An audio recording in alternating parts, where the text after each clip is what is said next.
साथियों नमस्कार। मैं अश्विनी कुमार एडवोकेट आपका हार्दिक स्वागत करता हूं।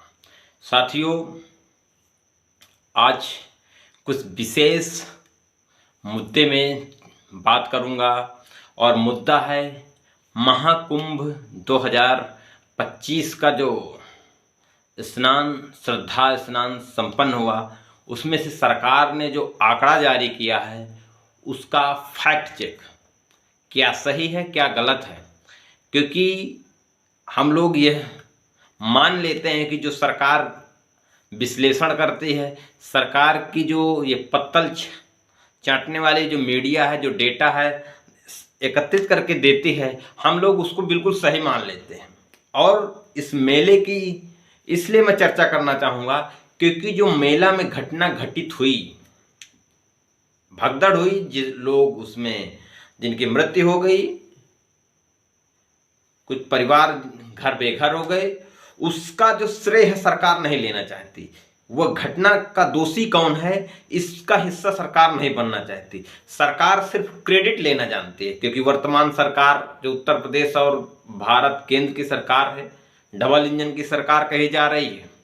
और इस डबल इंजन की सरकार किस प्रकार से इस देश के लोगों को मूर्ख बनाने का काम कर रही है। साथियों 13 जनवरी से 26 फरवरी कुल 45 दिनों तक कुंभ का जो आयोजन हुआ 45 दिनों तक रहा। सरकार ने यह आंकड़े प्रस्तुत किए हैं कि लगभग 66 करोड़ से अधिक श्रद्धालुओं ने यहां पर स्नान किया और वाह लेना शुरू हो गया है। पूरी क्रेडिट ले रही है कि देखिए हमने इतनी अच्छी व्यवस्था किया, हमने इतना प्रचार प्रसार किया कि 66 करोड़ लोग, इस देश की जो आबादी है उसमें से 66 करोड़ के लोगों ने यहाँ पर श्रद्धा की डुबकी लगाई। श्रद्धा की डुबकी लगाई, बात सही है, लेकिन जो यह सरकार आंकड़ा प्रस्तुत कर रही है ये कितना सही है कितना गलत है, इस विषय में मैं चर्चा करूंगा। साथियों माननीय प्रधानमंत्री जी बड़े बड़े भाषणों में कहते हैं कि हमारे देश की जो आबादी है 125 करोड़ भारतीय, लगभग 125 करोड़ 125 करोड़। मैं समझता हूं कि जब से 125 करोड़ का नारा दिया जा रहा है उससे 2-3 करोड़ तो आबादी इस देश की बढ़ ही गई होगी, तो हम इसको लगभग 130 करोड़ के लगभग हम अनुमान लेते हैं। आइए हम जानते हैं जनसंख्या के आधार पर आंकड़े, फिर हम अपने क्षेत्र के अनुसार इस सरकार का जो आंकड़ा है उस आंकड़े को अपने गांव, घर, गली, मोहल्ले, अपने शहर में हम सेट करते हैं कि सरकार का कितना सही आंकड़ा है। यह सरकार जो झूठी सरकार है किस प्रकार से कितना झूठ बोलती है। लगभग 110 करोड़ इस आबादी, 130 करोड़ की आबादी में ऐसा समझ सकते हैं, क्योंकि कुछ आंकड़े आगे पीछे हो सकते हैं, इसलिए मैं एग्जैक्ट नहीं बताना चाहूँगा क्या, क्योंकि जनसंख्या गणना हुई नहीं है।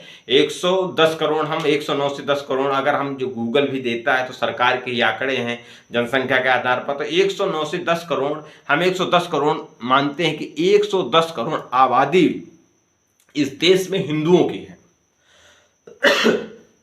110 करोड़ आबादी में 66 करोड़ लोगों ने श्रद्धा की डुबकी लगाई। यह लगभग 60% आबादी है, क्योंकि इस देश में हिंदुओं की 109 करोड़ 2011 की जनगणना के अनुसार है और मुस्लिम आबादी है लगभग 17.22%, यानी कि 14.2% है, लगभग 17 करोड़, अब 18 करोड़ के लगभग आबादी हो गई होगी। और 3 करोड़ के लगभग ईसाई हैं यहाँ पर, 2 करोड़ के लगभग सिख हैं और बहुत ही 1 करोड़ के नीचे बुद्धिस्ट हैं। मैंने जिन संख्याओं को बोला आप इनका ऐड करेंगे तो लगभग कम ज़्यादा करते हुए हम 130 करोड़ ये पहुँचे। तो 130 करोड़ में हमको 110 करोड़ की बात करना है कि 110 करोड़ आबादी में, 110 करोड़ हिंदू आबादी में सरकार कहती है कि 66 करोड़ लोगों ने श्रद्धा की डुबकी लगाई। साथियों इसका मतलब है हम जिस गली मोहल्ले, जिस शहर में आते हैं वहां पर 100 लोगों में से 60 लोगों ने कुंभ स्नान किया, तो क्या उत्तर प्रदेश के लोगों से कहना चाहूँगा, पूछना चाहूँगा, फतेहपुर के लोगों से, कि जिस प्रकार से झूठा आंकड़ा सरकार ने प्रस्तुत किया है, ये क्रेडिट लेने के लिए कि हमने इतना भव्य आयोजन किया कि देखिए इतने लोग उपस्थित हुए। निश्चित तौर पर भीड़ रही है, लेकिन जो आंकड़ा क्रेडिट लेने के लिए सरकार कर रही है, तो प्रत्येक गांव में 100 लोगों में से क्या 60 लोग कुंभ स्नान करने गए थे? तो मैं जहां तक समझता हूं ऐसा नहीं है। हर एक गली मोहल्ले गांव में 10, 15, 20, 25 मैक्सिमम हो सकते हैं। तो ये सरकार जो आंकड़ा लाई है, ये कहां से लेकर के आ गई?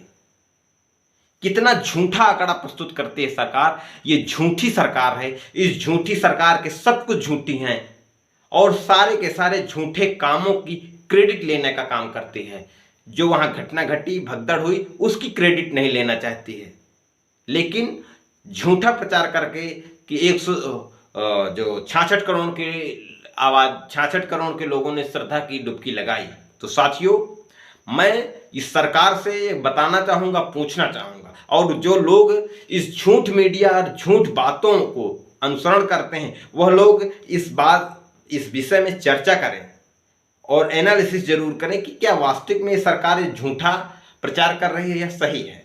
क्योंकि मैंने जो समझा, मुझे भी कुछ लोगों के द्वारा जो ये बात हुई, चर्चा हुई, तो निश्चित तौर पर मुझे समझ में आया कि इस विषय में चर्चा करनी चाहिए और ये फैक्ट निकाल के बताना चाहिए कि ये सरकार कितना झूठ बोलती है कि हम लोग इसके एक झूठ का पर्दा उठाने की कोशिश करते हैं तो दूसरा झूठ तैयार करते हैं।